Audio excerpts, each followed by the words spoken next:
back to Mouth of the Holler Sports. I'm Cole. We got Brax, got Jax, and we have a new visitor to the podcast tonight, Lexi May.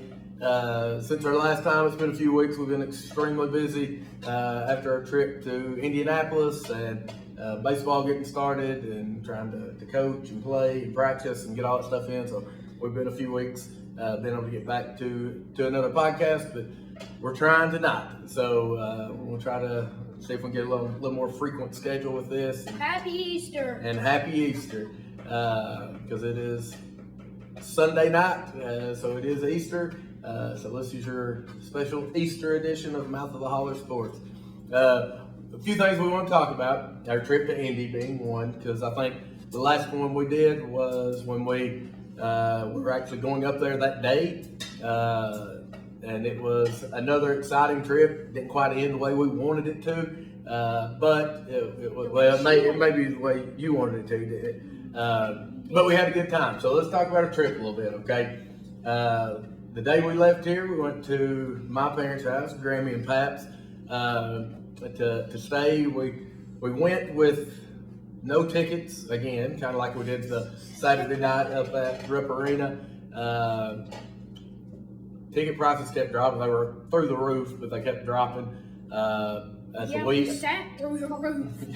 Yeah, we about had to sit through the roof. But we had to try to get tickets, and it was just kind of another debacle with the tickets. Me and StubHub and Ticketmaster and all that stuff.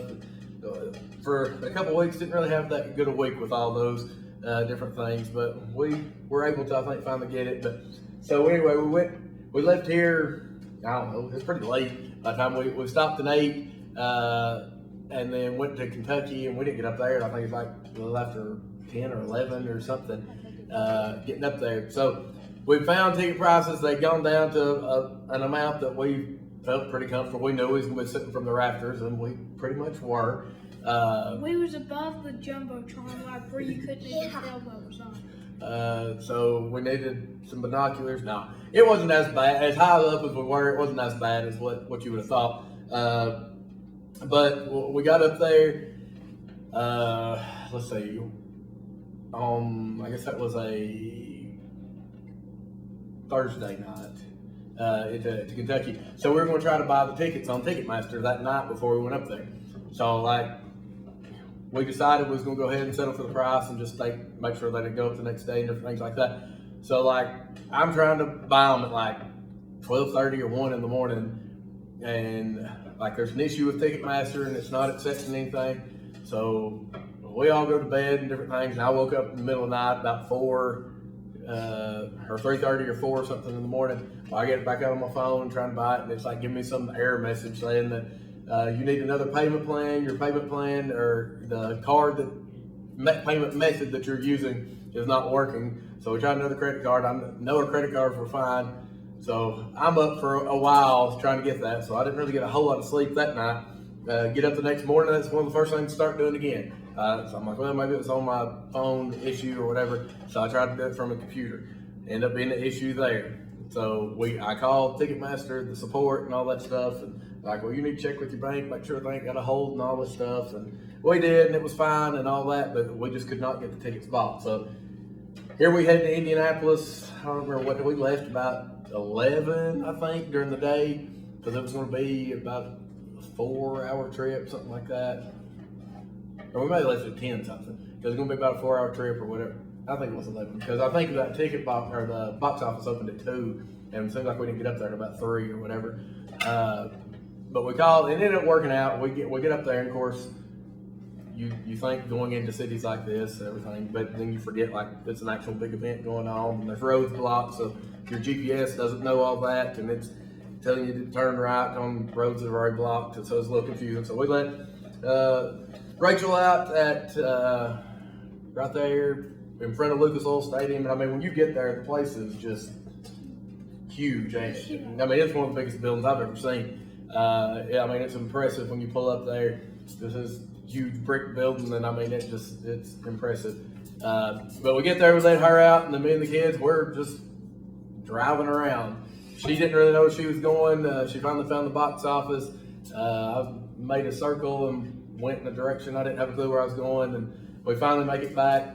She's able to get the tickets, which it ended up all working out better for us because then you didn't have all the little added fees and different things like that to the ticket prices. So it really worked out about the cheapest it could have for the ones that we wanted. So it worked out well. We ended up going right after that to, and I always say the NCAA Hall of Hoops or something, but that's not what it's called. Hall of Champions. NCAA Hall of Champions. So Rachel had looked this up before we went up there, and that is pretty neat. What was your all's like one of your most favorite things about it? The tennis ball thing coming right at your head.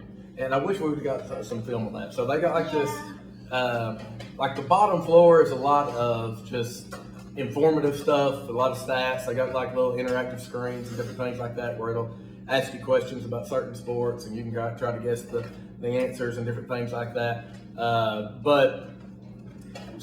was pretty neat. But the upstairs part was, I thought, more fun. So you get upstairs and they got like this big open, it's not like glass, but I don't know, it's like plexiglass something. But I mean, it was really thick, whatever it was.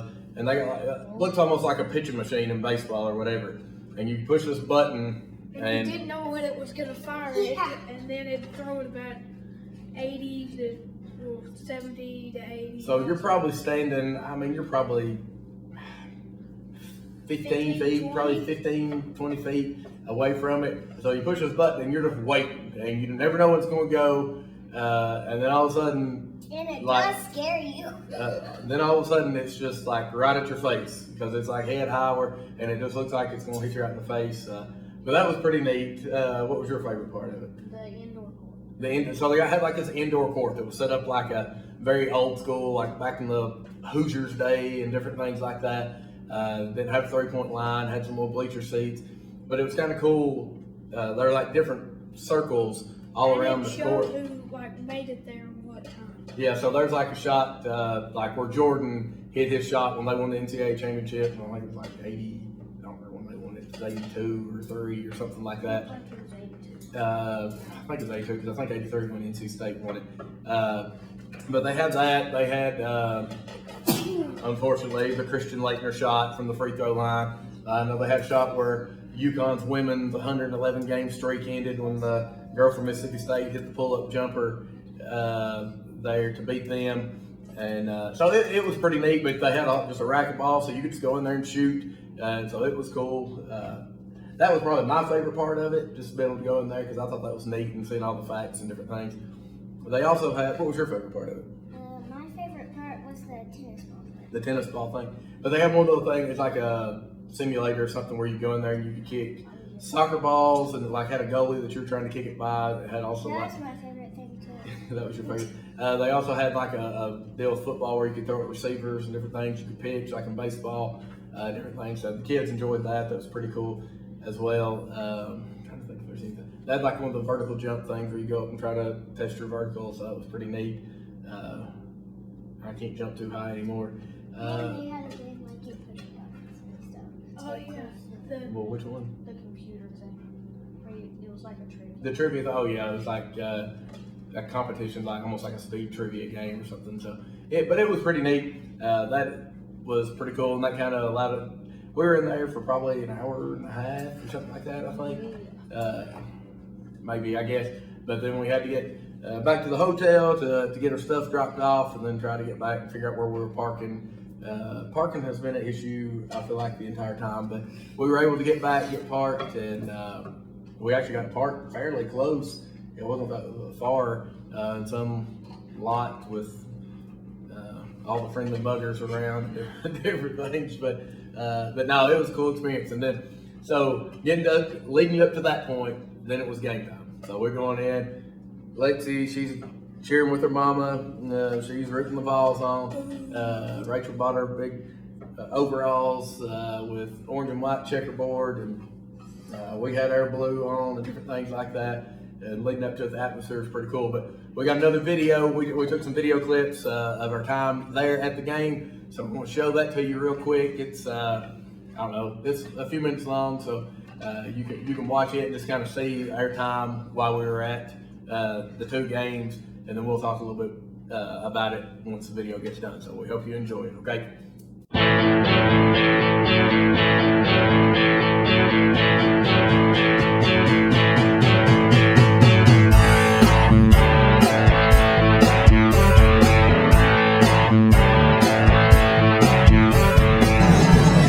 Here with the mouth of the Holler Sports, Indianapolis. About 8 minutes to tip off right now. Kentucky and Tennessee. Atmosphere's already electric. A lot of blue, a little bit of orange in here. Right now, most of the Tennessee cheers are being drowned out by the Kentucky boos. But we'll see how this game goes. Looking forward to a bit of fun atmosphere. We'll keep you updated as the game goes along.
Here at the 4:38 mark, Tennessee's up 35-20.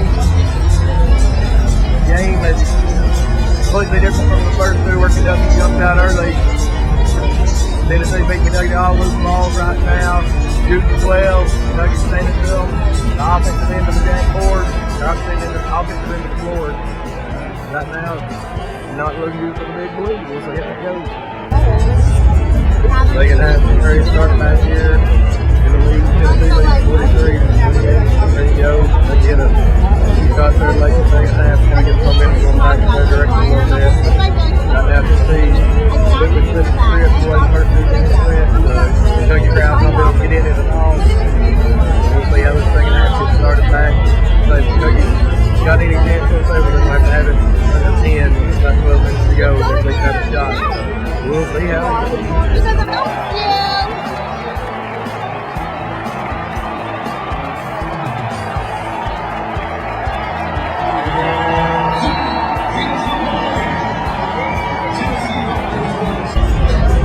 Well, that's a wrap of game one. Tennessee beats Kentucky pretty much however they wanted to. The name of the game looked like they offensive rebounded and second chance points. I know I think went bad at one point. Tennessee was up 19-4 in the second chance points there, and I think at that point in the game was a 15-point game. So that was the complete the difference in the game right there. Tennessee sent quicker to all loose balls, got more rebounds. They really took it to the cap. Nice, really cool atmosphere though. Kentucky fans, I mean, they probably outnumbered Tennessee 3-1 here in fans. Every time Kentucky gets back to that 12 points, Tennessee make a shot credit to them. They played well, so again, it's hard to beat the team 3 times. The Vols really come out and took it to them today. So great season for Mark Pope, first year here. Nobody probably expected going into the year to have the season we had. To make it Sweet 16 with the best overall player, missed the last probably 3-4 weeks of the season. Pretty good fit into that. Not the standard for Kentucky basketball, Sweet 16, but it's at least good after the last 5 years to get out of the first round. So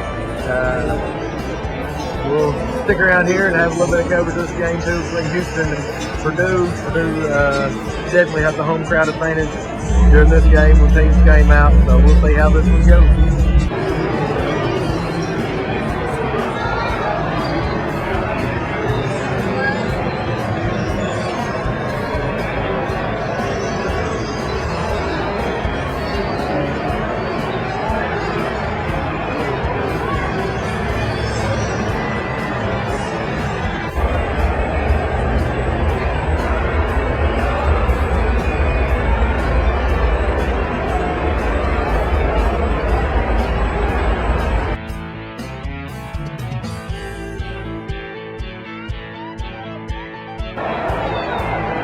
just got started here with Purdue and Houston. We moved down a little bit closer.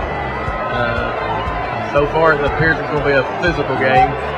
Purdue, as you can tell, has the home court advantage here, being about an hour away.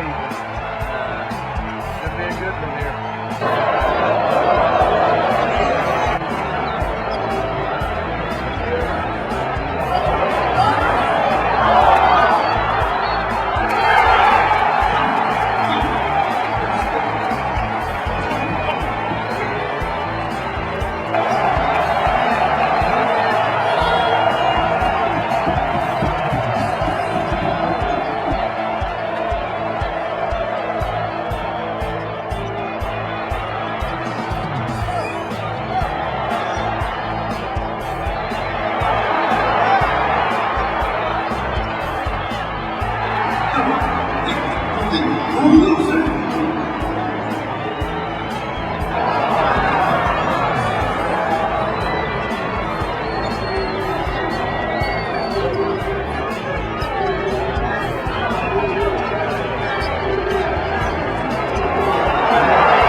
Halftime of a well-played first half. Purdue 31, Houston 29 here.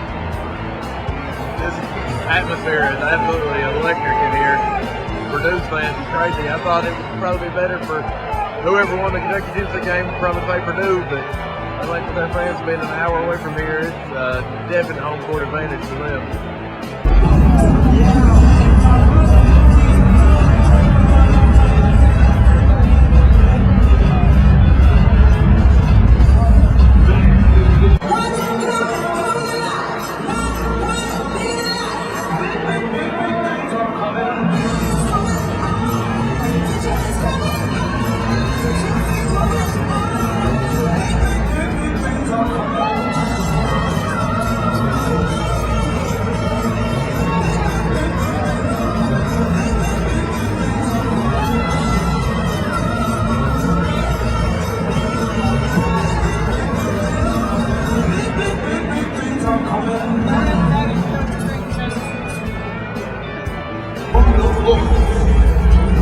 Under 16 TV time starts at half.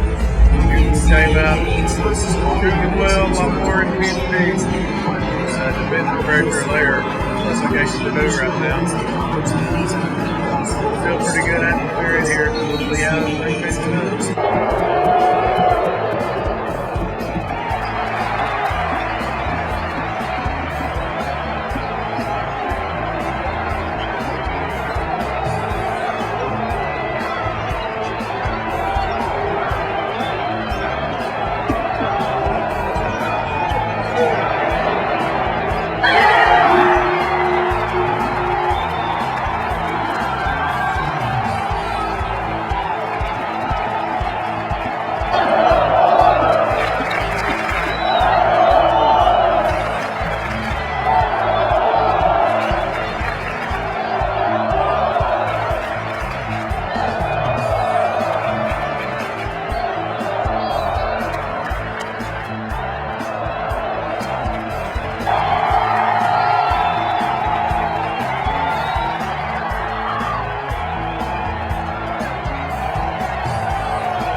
We're at the under 4 timeout. It's Houston 57, Purdue 55. been a few questionable calls here lately that has went in his favor. But this atmosphere is unbelievable right now. It's awful. This place is going crazy. It's waiting for the roof to blow off and Purdue takes the lead here. We'll see how it fits. Thank you. Good day.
Purdue just hit a three with 29 seconds to go here in this game, tied up at 60.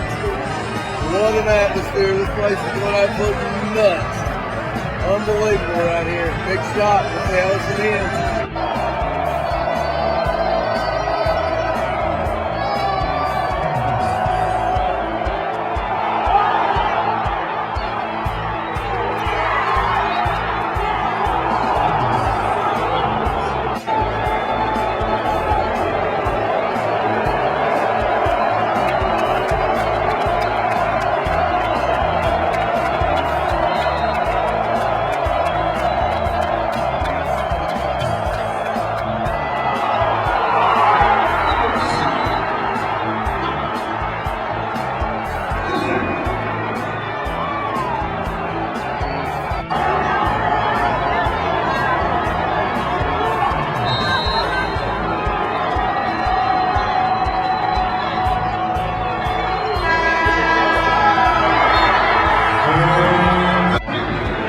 That's a wrap here from Indy with the Holler Sports.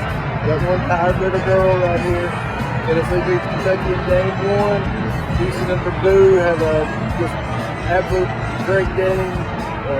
Scores 0.9 seconds left to go up by 2 and hold on to win. So Tennessee, Houston will be Sunday. There's a chance to go to the Final Four. We'll see y'all later.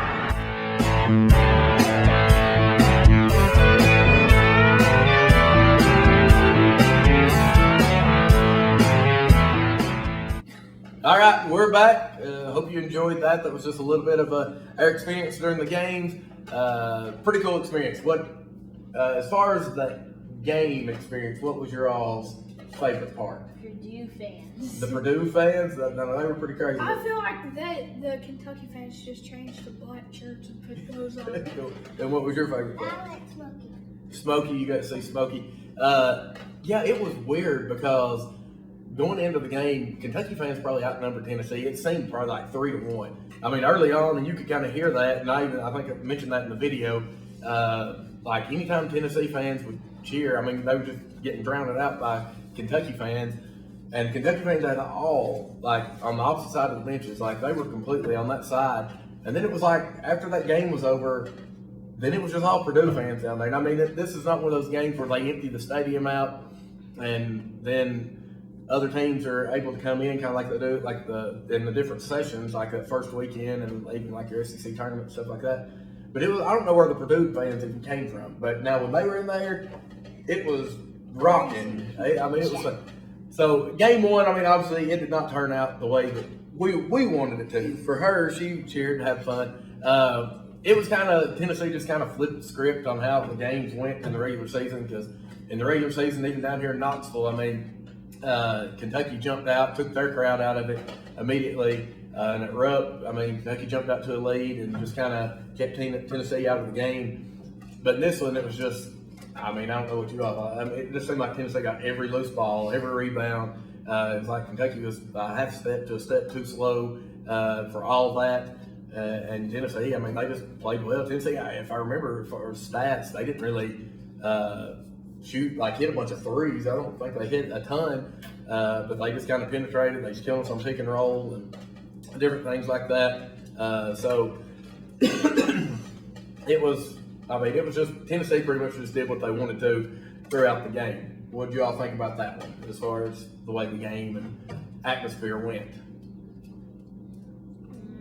From an atmosphere standpoint, it was just hard because, like, going into it, and I think I even said it. I mean, we picked Kentucky to win in our bracket thing, but I don't even know what you just said. Like Tennessee would get up by like 20, and then there'd be nothing to cheer about. well, it was just like from the get-go, Kentucky fans never could get in because Tennessee jumped out so quick in the game, and it's like they were up 10 before you could even turn around. So there was really no opportunity for Kentucky fans. And like Tennessee just had certain little pockets, like right behind their bench, they had a little section, and then the end zone that was opposite of us, which is where we kind of stuck down to for the Purdue Houston game. There was a little section of Tennessee fans there, but really other than that, there weren't a lot of Tennessee fans even there. But Kentucky fans just never could get into it. Like Tennessee, once they got up 15, or I don't know, I can't remember if they got up to 20 or whatever, but it's like Kentucky could get it back down to 12. And you could feel like momentum might be, hit a three. and then Tennessee would hit a three, or they penetrate and hit a little floater in the lane. It was just like it's like 12 was the wall, and once Kentucky got there, they never could. But I mean, Tennessee, they had a great game plan. As far as talking about the way the season ended for Kentucky, with it being Mark Pope's first year, what was your thoughts about the type of year that they had? I thought he did well with the 0 players coming. I thought he did really well. You got any thoughts on it, or? No. I mean, Pope coming in his first year, you didn't really know what to expect. He had like no time at all to throw a team together, and to put together what he did. I thought he did an outstanding job. I mean, I didn't know what he would do going into the season and how this team would come together. I can remember when they played their first couple games, and I mean they won pretty big and different things like that. But then I remember that first challenge when they played Duke that first night. I wanted to see how they did against a really athletic team. And then they come out and they beat Duke. And then you go over the course of the season and like they beat Florida at home, and then they beat Tennessee twice, which I really never saw coming. And I mean, they beat teams that you didn't really expect them to beat. But then they would lose some games that you didn't really expect them to lose either, like at Georgia, games like that. And so it was just kind of a confusing thing. But then you get to looking at their top 15 wins. I think they won like 8 top 15 games, something which tied the all-time record or something in NCAA. So, I mean, they had a really good season as far as that stuff went. Auburn, we would have broken. Yeah. But we got beat back. But, I mean, it was just, I thought Pope did a really good job. It'll be interesting to see. The transfer portal is kind of nuts right now and different things, but it'll be interesting to see how he does going into next year. And I mean, right now he seems to have a pretty good class coming in. All right, so second game of the night, we get to Purdue and Houston. And I mean, you can kind of tell from the start of that game that it was going to be a very physical game. Houston, it was almost like when they would just try to shoot the ball so that they could go get a rebound and put it in. You know, it's extremely physical and different things like that. I think it got to like a 6-point game at the half. Seemed like it was like 34-28 or something like that going into the half. You get to that point, and there's a point about 12 minutes to go in the game, and I think Purdue fell behind by like 10 points or something. And we kind of talked about leaving because at that point it was like midnight, or maybe already been a little after midnight and stuff like that. But you have Purdue fans who are basically, I think, took like 50 minutes to get there. So, I mean, they were just absolutely packed out as far as the way the game went and different things like that. But anyway, so right when we made the decision when Purdue was down 10, it's like, okay, well, if Houston scores again, we're going to go. Well, before you know it, Purdue's cut it to 6. And then it kind of kept inching closer. And then you get to the point, and as you can tell from the video, Purdue hits that 3 to tie it up with under a minute to go. And that place, how would you describe it? I mean, how would you describe that? Wild. I mean, it was crazy. Shaky. And going into it, I mean, I would have thought if Kentucky would have won, I'd have rather them have played Purdue than Houston. But which Kentucky fans, I think if they had to beat Tennessee, I mean, I think they'd have brought just as many as Purdue. Now, I think Purdue would have outnumbered Tennessee fans like crazy. But anyway, so it comes down there late in the game. Purdue hits that shot to tie it up. Houston comes down.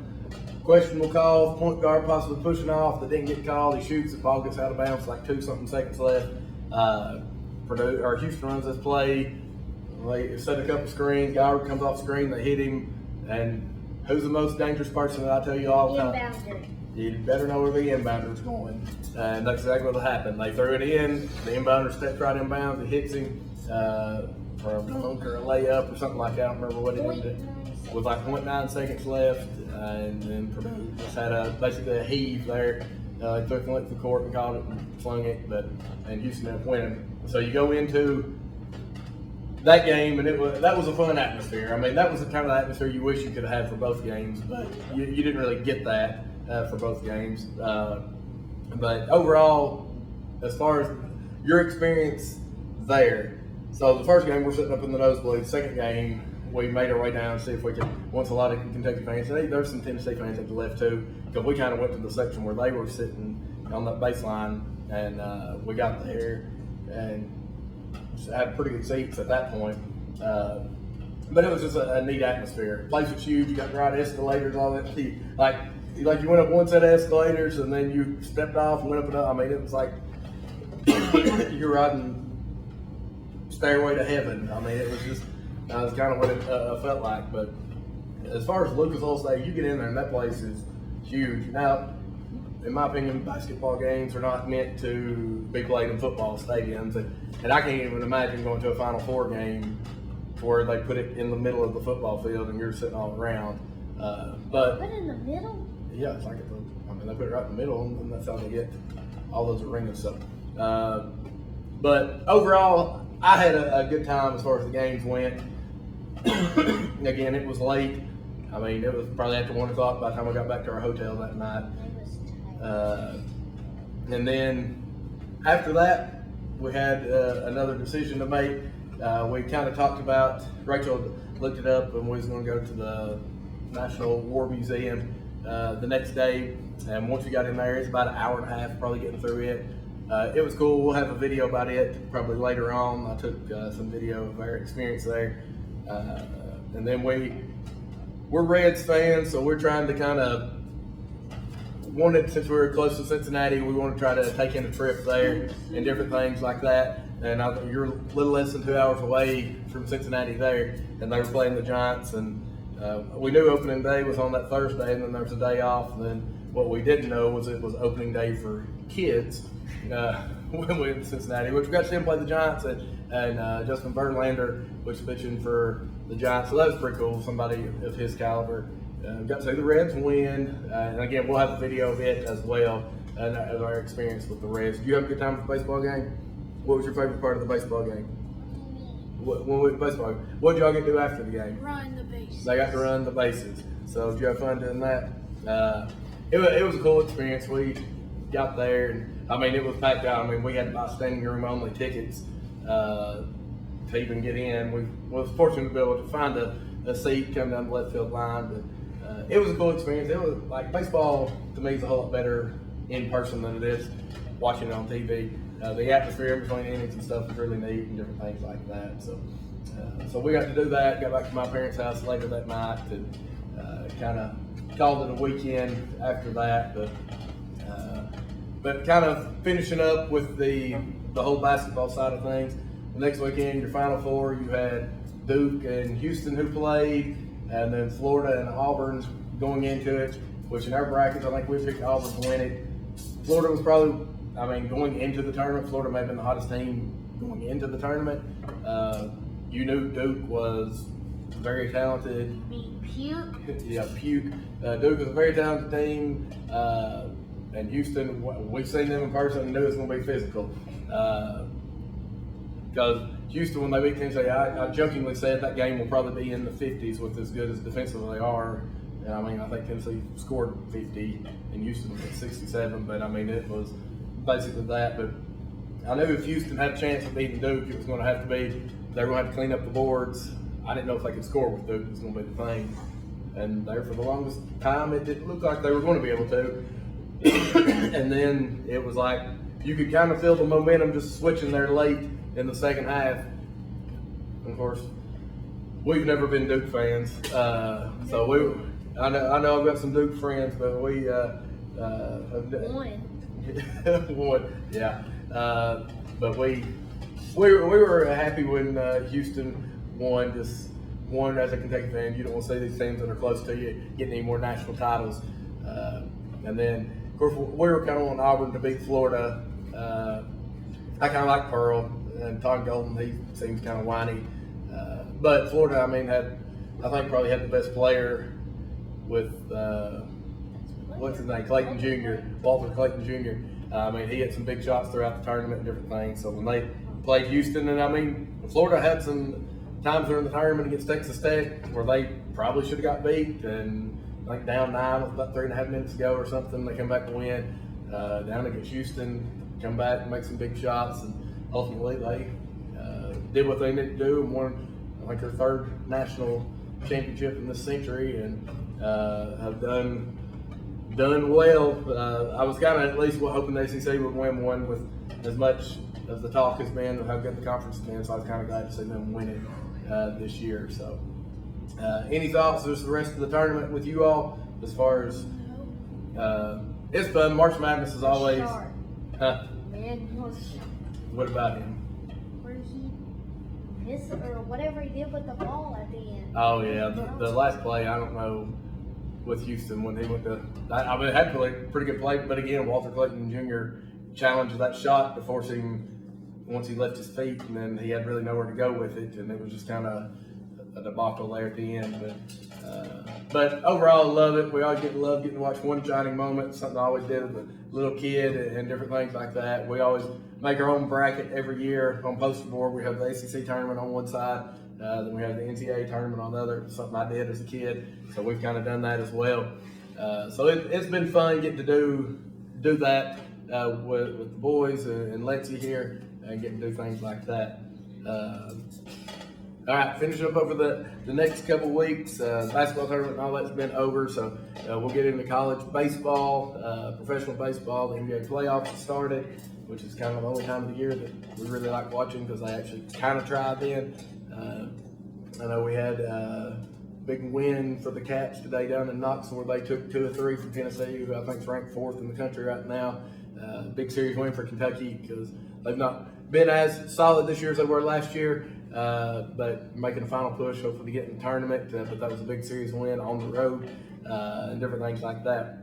But we'll hit some different things. You got spring football that's kind of been finishing up. A lot of transfer portal news with some players for Kentucky. I know they've got several new pieces added to the team and a lot of other schools as well. The decommitment here and different things like that. But they're, I think Pope's finishing up strong and looking like a pretty positive outlook going into next year. But one thing we want to finish with today being Easter, I wanted to read a few verses here, and then we'll get off here. So in John chapter 20, it says, "The first day of the week cometh Mary Magdalene early, and when it was yet dark, into the sepulchre, and seeth the stone taken away from the sepulchre.